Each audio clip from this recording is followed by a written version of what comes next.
आप प्रोटेस्ट मार्च करने जा रहे थे और आपको डिटेन कर लिया गया और ऊपर से जानकारी आ रही है कि एफआईआर हो गई आप पर, क्या कहना चाहेंगे? दो बातें हैं कि एक तो वो सारा कार्यक्रम उन्होंने जानबूझकर योजना बनाकर रोकने की कोशिश की और रोकने की कोशिश में वो विफल हो गए और बहुत बड़े पैमाने पर 2-3 लाख लोगों का गैदरिंग होने की वजह से पुलिस लोग गाड़ियां लाते रहे और लोग लगातार आते रहे। आखिरकार पुलिस कमिश्नर परेशान हो गया कि अभी हमारे पास तो फोर्स है नहीं। 8,000 फोर्स मंगाया था उन्होंने और 200 किलोमीटर दूर तक गाड़ियां हमारी रोकी। मतलब लगभग 50,000 से ज़्यादा लोगों को और आने नहीं दिया गया इसके अंदर।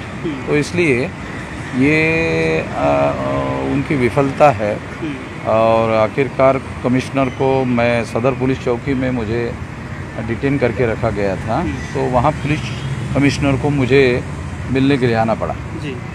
और आकर के मुझे ये कहना पड़ा कि 5 मिनट के लिए आप मौत के सामने चलिए जी। 5 मिनट के लिए, कम से कम 5 मिनट के लिए चलिए जी। तो मैंने कहा नहीं, मैं आपने डिटेन करके रखा है तो मैं नहीं जाऊँगा। शांति बनाए रखने के लिए मैं वीडियो बनाने के लिए तैयार हूँ, मगर मौत के सामने जाकर मैं ये कहने के लिए तैयार नहीं। तो अल्टीमेटली उनकी हेकड़ी जो थी कि फोर्स के साथ में, ताकत के साथ में, ज़बरदस्ती के साथ में जो उन्होंने ये करने का प्रयास किया, वो सारा का सारा मतलब धरा का धरा रह गया। वो सही नहीं, गलत काम किया उन्होंने। तो उसके लिए हम लोग सुप्रीम कोर्ट में भी गए हुए हैं जी। और जो आवश्यक कार्रवाई है आने वाले समय में वो भी हम लोग करेंगे। दिल्ली सरकार में मंत्री थे राजेंद्र पाल गौतम, उन्होंने 22 प्रतिज्ञा ली और उसके बाद अरविंद केजरीवाल जी ने उनका इस्तीफा लिया मंत्री पद से। और भाजपा ने आरोप लगाया है कि 22 प्रतिज्ञा के जरिए हिंदू देवी देवताओं और उनके धर्म का अपमान किया है। इस पर नहीं, मौलिक बात तो ये है कि 26 जनवरी 1950 को संविधान लागू हुआ और 14 अक्टूबर 1956 को संविधान लागू होने के 6 साल के दरमियान बाबा साहब अम्बेडकर ने ये 22 प्रतिज्ञाएं कही। तो उस समय तो कोई इस तरह का आरोप उनके ऊपर नहीं लगाया गया कि उन्होंने हिंदू देवी देवताओं का अपमान किया या उन्होंने गाली गलौज करने का काम किया। तो ये मीडिया के द्वारा खबरें बनाकर ऐसा माहौल बनाया गया है और ऐसा कोई जो 22 प्रतिज्ञाएं हैं उसमें ऐसा कुछ भी लिखा हुआ है नहीं जिससे अपमान करने वाली बात होती हो। ऐसी कोई बात, ऐसा कोई मुद्दा उसमें है नहीं। मुद्दा सर ये है कि और जैसे सिसोदिया जी हैं उनका इस्तीफा नहीं लिया, सत्येंद्र जैन जी का इस्तीफा नहीं लिया, इनका इस्तीफा क्यों मंजूर कर लिया सर, जबकि उन पर आरोप ज़्यादा लगे हुए हैं सर। पर राजेंद्र पाल जी पे ऐसा तो आरोप नहीं था कि इस्तीफा लेने लगे। हाँ, तो मतलब जो केजरीवाल जी की विचारधारा, भारतीय जनता पार्टी की विचारधारा में कोई अंतर नहीं है ना। क्या दलित समाज सर वोट बैंक के लिए कि बीजेपी की विचारधारा में और केजरीवाल की विचारधारा में कोई अंतर नहीं है। तो उन दोनों के बीच में कंपटीशन है कि कौन राम भक्त लोगों को, ब्राह्मणवादी लोगों को, ब्राह्मणवाद के प्रभाव में आए हुए गुमराह लोगों को अपने साथ रख सकता है। अगर राजेंद्र पाल गौतम का अगर कोई दोष है तो वो ब्राह्मणवादी केजरीवाल के साथ जाने का दोष है, बाकी उसका कोई दोष नहीं है। मतलब वो जो कॉन्ट्रडिक्शन है, राजेंद्र पाल गौतम उस कॉन्ट्रडिक्शन से एक शिकार है। क्योंकि केजरीवाल बहुत प्रगतिशील आदमी है, बहुत क्रांतिकारी आदमी है, इसलिए राजेंद्र पाल गौतम उनके साथ गए हैं, ऐसा नहीं है। केजरीवाल की विचारधारा और बीजेपी की विचारधारा एक ही है और उसमें राजेंद्र पाल गौतम घुस गए। ये कॉन्ट्रडिक्शन है, उस कॉन्ट्रडिक्शन के राजेंद्र पाल गौतम शिकार हो गए। राजेंद्र पाल गौतम ने अपने से मान लिया कि केजरीवाल क्रांतिकारी है, मगर वो है नहीं। इससे ये बात प्रमाणित हो गई कि केजरीवाल ने इनका इस्तीफा स्वीकार किया, बाकी लोगों का नहीं किया।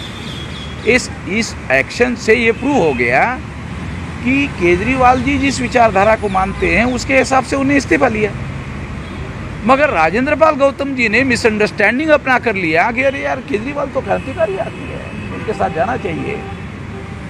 ये गलती केजरीवाल की नहीं है, ये गलती राजेंद्र पाल जी की है। तो कहीं ना कहीं दोषी मानने सर बीजेपी और आप में कोई फर्क नहीं रह गया सर? है ही नहीं ना, है ही नहीं, फर्क है ही नहीं। ये फर्क है तो फिर हम ही चले जाते, अगर फर्क होता तो। चुनाव में फर्क पड़ेगा सर इससे कुछ? है? चुनावों में जनता देखेगी सर कि क्या आम अभी क्या है, बीजेपी के पास में कुछ मुद्दे तो है नहीं, वो कुछ कर तो है नहीं रहे। वो इसी तरह का मीडिया को अपने साथ लेकर के हंगामा खड़ा करते रहते हैं। जो मूल मुद्दे हैं उन मूल मुद्दों को सॉल्व करने की दृष्टि से तो वो कुछ करते नहीं है। और नरेंद्र मोदी जी 2024 के लिए अलग अलग मंदिरों में जाकर अपना भजन कीर्तन करने का काम कर रहे हैं, या उनके लिए करोड़ों रुपए जो है जनता के टैक्स के वो दे करके मंदिरों का वो करने का काम कर रहे हैं। जिस तरह से नागपुर में मार्च किया तो उसका आप कैसा मैसेज समझते हैं? सारे देश भर में जो हमारे से सहमत नहीं थे सारे सहमत हो गए जी कि एक वामन मेश्राम ही है जो आरएसएस के हेडक्वार्टर पर मोर्चा लेकर जाने के बारे में सोच सकता है। तो हमने केवल सोचा नहीं, लेकर जाने का काम किया और 2-3 लाख लोग इकट्ठा किया सारे देश भर से। जिस तरह ऐसा किसी के दिमाग में भी नहीं आ सकता, वो हमने करके दिखाया। जिस तरह आपकी बदसलूकी हुई उन पुलिस वालों की कोई कार्रवाई के लिए कदम हुआ? है? जिस तरह आपका बदसलूकी हुआ है उस पुलिस वालों के खिलाफ कोई कदम उठाए हैं? वो तो कोर्ट में जा रहा है। जैसे फॉर एग्जांपल उन्होंने कमिश्नर ने कहा कि हमें डिटेन करने के पहले नोटिस दिया, झूठ है, उसका हमारे पास सबूत है। डिटेन करने के पहले मेरे पास वीडियो है कि मैंने उन पुलिस अधिकारियों को डिटेन करने के पहले मुझे नोटिस देने के लिए कहा, उसके वीडियो है। उन्होंने कोई नोटिस नहीं दिया, वो डिटेन करके लेके गए और फिर छोड़ने के बाद दिया तो हमने वो नोटिस स्वीकार करते हुए उसमें टाइम लिखा, तो वो डॉक्यूमेंट्री एविडेंस हो गया कि उन्होंने नोटिस नहीं दिया। अब ये जो पुलिस कमिश्नर का बयान जो झूठा बयान है उसी को आधार बनाकर उसके खिलाफ केस हो जाएगा, उसके खिलाफ डेफेमेशन का भी केस हो जाएगा, उसके खिलाफ एट्रोसिटी का भी केस हो जाएगा। दोनों केस डाल रहा हूँ। ये दोनों केस डालने का ऐलान मैंने 9 तारीख को किया, 9 तारीख को, और 9 तारीख को इसी वजह से पुलिस कमिश्नर ने जब मेरा बयान देखा तो 7:33 को उन्होंने मेरे खिलाफ एफआईआर कर दिया। 5 तारीख के भाषण के लिए एफआईआर किया 9 तारीख को, भाषण मेरा है 5 तारीख को, और वहाँ वो कह रहे हैं कि मैंने गैर कानूनी बातें की, बल्कि मैंने वहाँ ये कहा कि अगर कोई गैर कानूनी तरीके से हमारे आंदोलन में गड़बड़ी करने की कोशिश करेगा तो मैं उसको पुलिस को हैंड ओवर कर दूंगा। मैं तो ये बात कहा, वो वीडियो हमारे पास सारा का सारा रिकॉर्डेड है। सर 2024 का चुनाव नज़दीक आ रहा है, इस विषय में आपका संगठन और किस तरफ जाने के लिए? देखो, मैं जिस संगठन और आंदोलन की बात कर रहा हूँ, भारत मुक्ति मोर्चा और बहुजन क्रांति मोर्चा, कोई राजनीतिक दल तो है नहीं, मगर 2024 में बीजेपी चुनाव जीत कर नहीं आए इसके लिए हम कोशिश करेंगे। क्या बीएसपी को आप समर्थन करेंगे? बीएसपी को खत्म करने की कोशिश करेंगे, ऐलानिया कह रहा हूँ, खत्म करने की कोशिश करेंगे। मायावती का चैप्टर क्लोज करना बहुत ज़रूरी है, क्योंकि रिपब्लिकन पार्टी ने महाराष्ट्र में जो मतलब गंदा खेल खेला, वो सेम गंदा खेल अभी मायावती खेल रही है, उसका खात्मा बहुत ज़्यादा ज़रूरी है। बीजेपी में और मायावती में कोई अंतर नहीं है। तो सर आपके हिसाब से 2024 में कौन सी पार्टी आनी चाहिए? 2024 में किसकी पार्टी की सरकार बननी चाहिए? इसी से बीजेपी को खत्म करने के लिए मतलब दानव और राक्षस में से चुनना पड़े तो हम चुनेंगे। ये तो देखो आंदोलन है, इसमें काशीराम जी से हम काशीराम जी से प्रेरणा लेकर काम करते, तो उन्होंने भी तो ऐसा किया। बसपा ने इतना कुठाराघात किया सर देश पे, ऐसा क्या कारण है जो आप बसपा को इतना सर नाराज? मायावती के प्रति आप लोगों का प्रेम जो है ना, मुझे हैरानी होती है, ऐसा क्या बड़ी हैरानी होती है। आप लोगों का प्रेम मुझे बड़ा हैरानी लगता है। पत्रकारों का, तुम आप कार्यकर्ता हो कि पत्रकार हो? पर सर उनकी मुझे लगता तो है नहीं कि आप पत्रकार हो। उनकी जानकारी तो जनता को दिखानी नहीं सर, उसके लिए आपसे पूछना चाह रहे हैं कि बसपा ने ऐसा क्या किया जो उसको आप धरातल से हटाना चाहते हैं? देखो, बसपा के 5 साल उसकी ये रही, 5 साल में अगर वो चाहे तो हमारे लोगों के लिए रिजर्वेशन इन प्रमोशन का कानून बना सकती थी। हाई कोर्ट ने कहा भी आप कानून बना सकती है, आप बनाइए, बगैर कानून के आप ऐसा नहीं कर सकती। रिजेक्ट कर दिया, सुप्रीम कोर्ट ने भी रिजेक्ट कर दिया।